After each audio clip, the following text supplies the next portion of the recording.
नमस्कार दोस्तों, concept plus academy के ई लर्निंग प्रोग्राम में आपका स्वागत है। दोस्तों, इस वीडियो में हम बात करेंगे इलेक्ट्रोफोरेसिस से रिलेटेड। इससे पहले मैंने आपको दो वीडियोस में इलेक्ट्रोफोरेसिस का क्या कॉन्सेप्ट है और एसडीएस पेज, ये दो कॉन्सेप्ट मैंने आपको अच्छे से बताए हैं।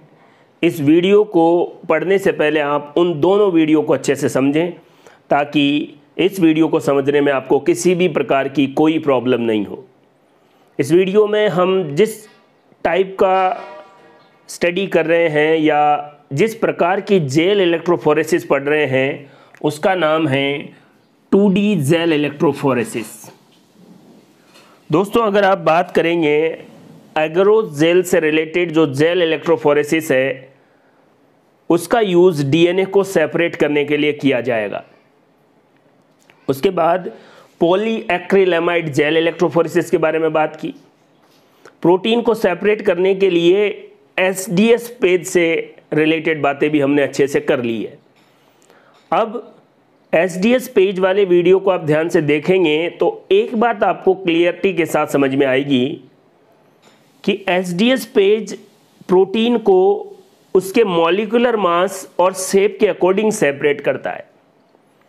आप तो यूं याद रखें कि अणुभार के आधार पर एसडीएस पेज प्रोटीन का सेपरेशन करता है। मान लीजिए आपके पास दो प्रोटीन सेगमेंट है जिनका मॉलिक्यूलर मास सेम है। अब आप उन दोनों को एसडीएस पेज में रन करेंगे तो दोनों का बेंड एक जगह आएगा, दोनों अलग कैसे हों? तो समान मॉलिक्यूलर मास वाले प्रोटीन को सेपरेट करने के लिए एक और जेल इलेक्ट्रोफोरेसिस बनाई गई जिसका नाम है 2D जेल इलेक्ट्रोफोरेसिस। एग्जाम के लिए काफ़ी महत्वपूर्ण पॉइंट है, तो इस वीडियो में हम 2D जेल इलेक्ट्रोफोरेसिस के बारे में बात करेंगे। चीज़ों को आप ध्यान से समझेंगे तो आपके कॉन्सेप्ट बिल्कुल अच्छे से इम्प्रूव होंगे और एग्जाम का कैसा भी क्वेश्चन हो आप आराम से सॉल्व कर सकते हैं।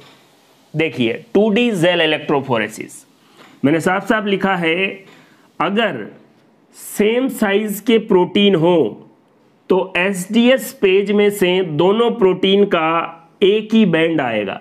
क्यों? क्योंकि एसडीएस पेज प्रोटीन को उसके साइज या मॉलिक्यूलर मास या अणुभार के अकॉर्डिंग सेपरेट करता है। अब दोनों प्रोटीन के अणुभार या मॉलिक्यूलर मास सेम हैं तो एक ही जगह बैंड आएगा।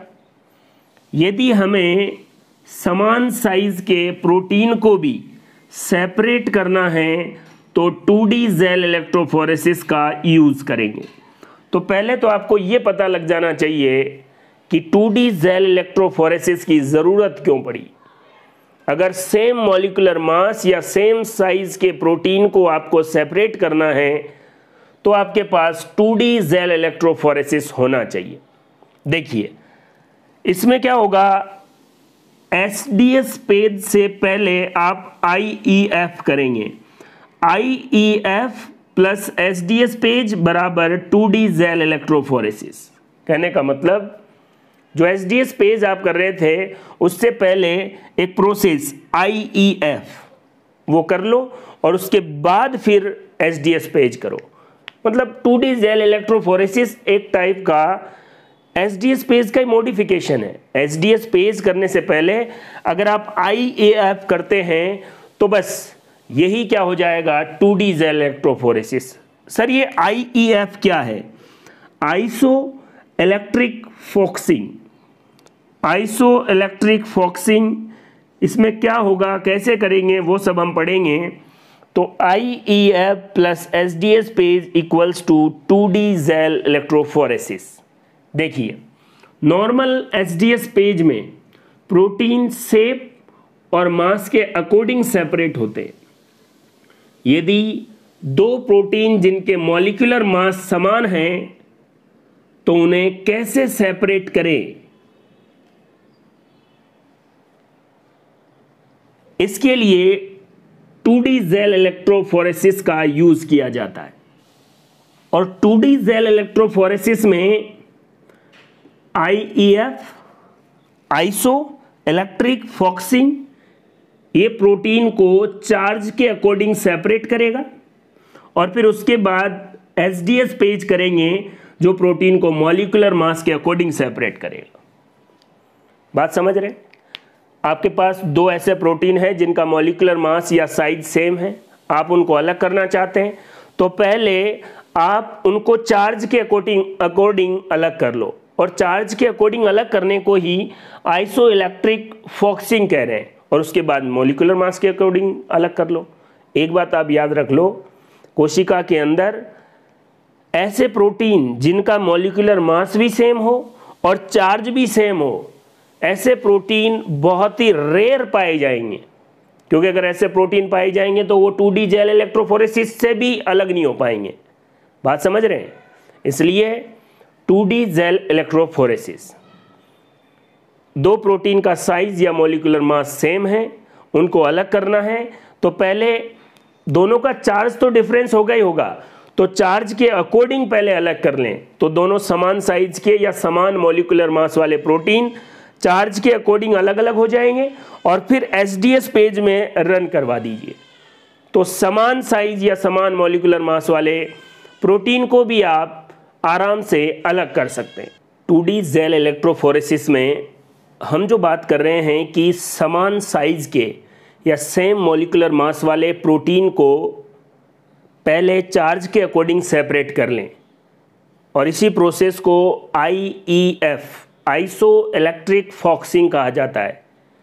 और इस प्रोसेस के लिए एक और चीज आपको पता होनी चाहिए जिसे कहते हैं PI आइसो इलेक्ट्रिक पॉइंट। वास्तव में PI क्या है? pH का मान है, pH का वह मान जिस पर प्रोटीन का नेट चार्ज 0 हो, pH का वह मान जिस पर प्रोटीन का नेट चार्ज 0 हो उसे PI या आइसो इलेक्ट्रिक पॉइंट कहा जाएगा। देखिए, प्रोटीन पर इलेक्ट्रिक फील्ड का कोई असर नहीं पड़ता है।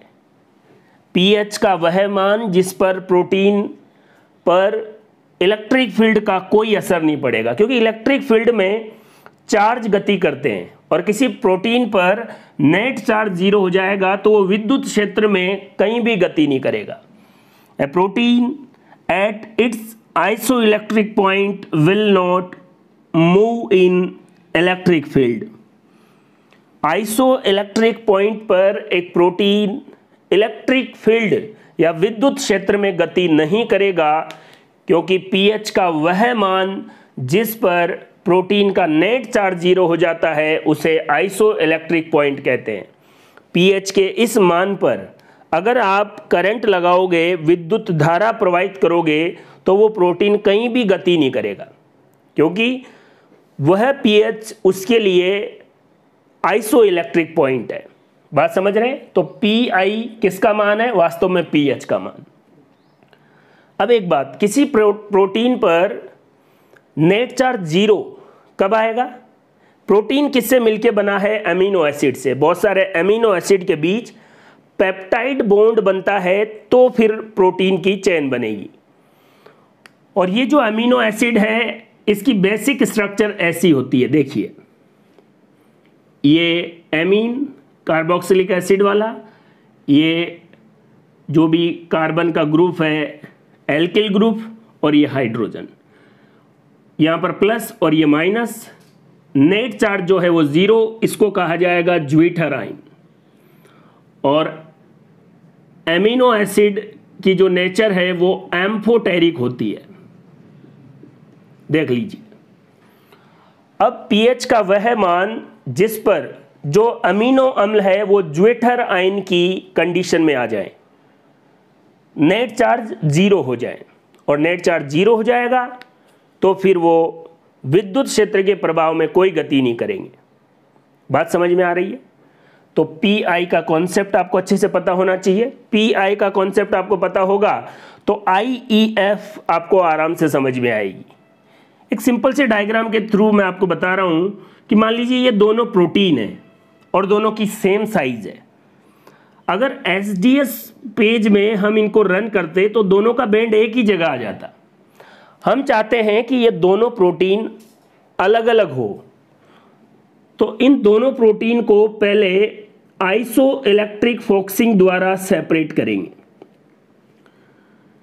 मान लीजिए इस प्रोटीन पर चार्ज ऐसे 6+ के चार्ज है और इस पर 4 है, तो दोनों का जो चार्ज डिफरेंस है उसकी वजह से आइसोइलेक्ट्रिक फोकसिंग में ये सेपरेट हो जाएंगे और सेपरेट होने के बाद इसके जस्ट नीचे एसडीएस पेज द्वारा इन दोनों प्रोटीन को क्या कर लेंगे, अलग कर लेंगे। तो पहले आईईएफ और उसके बाद एसडीएस पेज रन करवाइए और ये हो गया 2D जेल इलेक्ट्रोफोरेसिस। प्रोटीन का साइज समान है, वह चार्ज अलग अलग है। साइज समान है और चार्ज अलग अलग है, तब ही प्रोटीन 2D जेल इलेक्ट्रोफोरेसिस द्वारा अलग हो सकता है। ऐसे दो प्रोटीन जिनका मॉलिक्यूलर मास या साइज सेम हो और उन पर चार्ज अलग अलग हो, तो वो 2D जेल इलेक्ट्रोफोरेसिस द्वारा सेपरेट हो सकते हैं। पहले उनको आईईएफ द्वारा चार्ज के अकॉर्डिंग सेपरेट कर लो और फिर मॉलिक्यूलर मास के अकॉर्डिंग, सेम भी है तो भी अलग अलग उसके क्या मिलेंगे, बैंड मिलेंगे। अभी डायग्राम से मैं आपको समझा दूंगा। तो ये जो आईईएफ है, आइसो इलेक्ट्रिक फोकसिंग, ये चार्ज के अकॉर्डिंग सेपरेशन करेगा प्रोटीन का। दोस्तों 2D जेल इलेक्ट्रोफोरेसिस बिल्कुल कॉन्सेप्चुअल और क्लियरिटी के साथ मैं आपको बता रहा हूं। आपको चीजें ध्यान से समझनी है, उलझने वाली कोई बात नहीं है। ज्विटराइन क्या है? एमिनो एसिड है जिस पर नेट चार्ज 0 होता है। एम्फोटेरिक, जिसमें पॉजिटिव नेगेटिव दोनों चार्ज हो। उभयधर्मी, प्रोटीन किससे मिलकर बना है? एमिनो एसिड से। पीआई, आइसोइलेक्ट्रिक पॉइंट क्या है? पीएच का वह मान जिस पर प्रोटीन का नेट चार्ज 0 आ जाए। और जब नेट चार्ज 0 होगा तो प्रोटीन इलेक्ट्रिक फील्ड पर या इलेक्ट्रिक फील्ड के लगाने पर भी उस पर कोई असर नहीं पड़ेगा। दोस्तों 2D जेल इलेक्ट्रोफोरेसिस का कॉन्सेप्ट आपको अच्छे से समझ में आ गया होगा। मेन जो बात है ये है कि दो प्रोटीन आपके पास है जिनका साइज सेम है, मॉलिक्यूलर मास सेम है, मॉलिक्यूलर वेट सेम है, उन्हें आपको अलग करना है। तो पहले आईईएफ, आइसो इलेक्ट्रिक फोकसिंग द्वारा अलग कर लो और फिर जो जेल स्ट्रिप आपको मिले उसको एसडीएस पेज पे लगा दो। दोनों के बैंड आपको अलग अलग मिल जाएंगे। इसी 2D जेल इलेक्ट्रोफोरेसिस को और डायग्राम के रूप में भी हम देखते हैं। देखिए पहला स्टेप क्या है 2D जेल इलेक्ट्रोफोरेसिस का? IEF, iso electric focusing. ये देखिए यहाँ पर, ये इधर पॉजिटिव चार्ज और इधर नेगेटिव, मतलब ये एनोड और ये कैथोड, दो टर्मिनल लगा दिए। बीच में यहाँ पर ये है जेल स्ट्रिप, ये इमोबिलाइज पीएच ग्रेडियंट, मतलब इस जेल स्ट्रिप में आप प्रोटीन का मिक्सर डाल दीजिए। यहां आपको पता है इलेक्ट्रिक फील्ड लगा हुआ है, विद्युत क्षेत्र। प्रोटीन की गति के लिए एम्फोलाइट मॉलिक्यूल सुक्रोज सॉल्यूशन मिला दीजिए और साथ में 8 मोलर यूरिया, जो denature and maintain solubility of protein. Iso electric focusing में सुक्रोज का सॉल्यूशन और 8 मोलर यूरिया जो प्रोटीन की सॉल्युबिलिटी को मेंटेन करेगा और उसको डीनेचर करेगा। Denature and maintain solubility of protein, कौन? यूरिया। और एम्फोलाइट मॉलिक्यूल सुक्रोज सॉल्यूशन, ये इस जेल स्ट्रिप में मिला देंगे। और जैसे ही आप विद्युत धारा या इलेक्ट्रिक करंट प्रवाहित करेंगे तो यहाँ जो आपने प्रोटीन का मिक्सर मिलाया है वो पीएच के ग्रेडियंट के रूप में आपको मिलेगा। कुछ प्रोटीन यहाँ, कुछ प्रोटीन यहाँ, कुछ प्रोटीन यहाँ, ऐसे। तो gel strip immobilize pH gradient, pH gradient को इमोबिलाइज करेगी। 8 molar urea denature and maintain solubility of protein, ampholyte molecule sucrose solution होगा। इधर एनोड है और इधर कैथोड है। और यहाँ पर पीएच स्केल 4 से लेकर 10 तक अपन ने रखा है pH। देखिए इसके बाद जेल स्ट्रिप को SDS पेज पर लोड कर देते हैं, तो ये अलग अलग pH पर आपको प्रोटीन मिलेंगे। मान लो ये प्रोटीन कितनी pH पर मिला, 6 पर, तो इस प्रोटीन की PI आइसो इलेक्ट्रिक पॉइंट कितना हो गया, 6। मतलब 6 pH पर यह प्रोटीन विद्युत क्षेत्र के प्रभाव में गति नहीं कर रहा है, या इलेक्ट्रिक फील्ड प्रवाहित हो रहा है, इलेक्ट्रिक करंट प्रवाहित हो रहा है, लेकिन 6 pH पर आकर ये रुक गया। मान लो ये प्रोटीन 8 pH पर आके रुक गया, तो इस प्रोटीन का PI 8 हो गया। PI मैं आपको बता चुका हूं, pH का वह मान जिस पर प्रोटीन इलेक्ट्रिक फील्ड के प्रभाव में गति नहीं करे। और जेल स्ट्रिप आपको मिल जाएगा, उसको SDS पेज पर लोड कर दो और इनके आपको अलग अलग बैंड मिल जाएंगे। और आपको सही से समझना है, मान लीजिए अपने पास 2 प्रोटीन है, प्रोटीन A और प्रोटीन B। ये सबसे आसान तरीका है 2D जेल इलेक्ट्रोफोरेसिस को समझने का। आप बिल्कुल कॉन्सेप्ट और इसको समझे। देखिए 2 प्रोटीन है जिनका साइज या मॉलिक्यूलर वेट समान है, ये हम पढ़ते आ रहे हैं, बार बार मैं आपको इस वीडियो में कह रहा हूं। मान लीजिए कि A जो प्रोटीन है उस पर ऐसे पॉजिटिव चार्ज है 4 और B पर 6 पॉजिटिव चार्ज है। और जब इन दोनों प्रोटीन के मिक्सचर को आइसो इलेक्ट्रिक फोकसिंग में डाला जाएगा या जेल स्ट्रिप में डाला जाएगा, तो देखो इधर प्लस है और इधर माइनस है, तो जिसमें ज्यादा पॉजिटिव चार्ज है वो माइनस की तरफ खिंच जाएगा और ये प्लस वाला यहां रह जाएगा। मान लीजिए प्रोटीन A 6 pH पर आकर रुक गया, मतलब प्रोटीन A की PI की वैल्यू कितनी हो गई, 6। pH 6 के मान पर A प्रोटीन विद्युत क्षेत्र के प्रभाव में गति नहीं कर रहा है, अब यहां आके रुक गया। और B वाला कहां आके रुक गया है, 8, तो इसकी PI कितनी हो गई, 8। अब आपको समान साइज के जो प्रोटीन थे वो अलग अलग जगह जेल स्ट्रिप में मिल गए और इस जेल स्ट्रिप को SDS पेज पे लगा देंगे।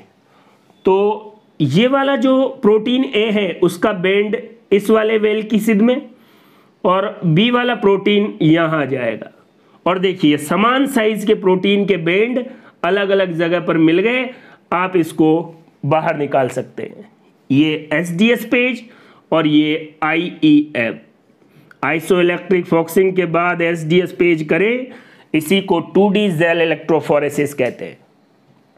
एक बात और, प्रोटीन A की PI की वैल्यू कितनी है, ये देखो 6 pH पर रुक रहा है तो 6, B की कितनी है, 8। और एक बात आप और ध्यान से सुन लें, बड़े सही तरीके से आप इसको समझ लें। ये देखिए मान लो प्रोटीन A आपके पास है, इस एक्सपेरिमेंट के थ्रू आपको ये पता लग गया कि इस प्रोटीन A की PI का मान 6 है। ध्यान से समझना भाई, अगर इस प्रोटीन को A को pH 5 पर रखा जाए तो इस पर कौन सा चार्ज रहेगा, पॉजिटिव। और अगर इसी प्रोटीन A को pH 8 पर रखा जाए तो इस पर कौन सा चार्ज होगा, नेगेटिव। अगर pH का मान कम है PI की वैल्यू से तो प्रोटीन पर चार्ज पॉजिटिव आ जाएगा, भले ही वो पहले कोई सा भी चार्ज हो उस पर। और अगर pH का मान ज़्यादा है PI की वैल्यू से तो उस प्रोटीन पर कौन सा चार्ज आ जाएगा, नेगेटिव चार्ज। pH के मान वेरी होने पर चार्ज में भी परिवर्तन आता है और इसी के बेसिस पे तो SDS पेज अलग करता है, जो मैंने आपको एक वीडियो में अच्छे से समझा रखा है। देखिए तो ये था 2D जेल इलेक्ट्रोफोरेसिस, 2 IEF और उसके बाद SDS पेज। IEF में आपको 8 मोलर यूरिया और एम्पोलाइट के रूप में शुगर सॉल्यूशन और pH का ग्रेडियंट मिल जाएगा। अगर 2 ही प्रोटीन है तो इस तरीके से आप समझ लें। और अगर किसी प्रोटीन की आपको पीआई पता है, जैसे ए प्रोटीन की पीआई 6 है और फिर भी इस प्रोटीन को आपने pH 5 पर रख दिया, तो ये पॉजिटिव प्रोटीन या धनात्मक आवेश वाले प्रोटीन की तरह बिहेव करेगा। और अगर आपने इसको पीआई से ज़्यादा वाले pH पर रख दिया तो ये ऋणात्मक आवेश वाले प्रोटीन की तरह बिहेव करेगा। और अगर पीआई पर रखा तो ये न ऋणात्मक न धनात्मक, 0 आवेश की तरह बिहेव करेगा, और इसी को आइसोइलेक्ट्रिक पॉइंट कह रहे थे। तो दोस्तों, ये पूरा वीडियो था 2D जेल इलेक्ट्रोफोरेसिस, जिसमें मैंने आपको चीज़ों को बार बार रिपीट करवा के अच्छे से समझाने की पूरी कोशिश की है। इसलिए पूरे वीडियो को ध्यान से देखो, अच्छे से इसके नोट्स बनाओ और अपनी तैयारी को बेहतरीन करो। थैंक यू, धन्यवाद।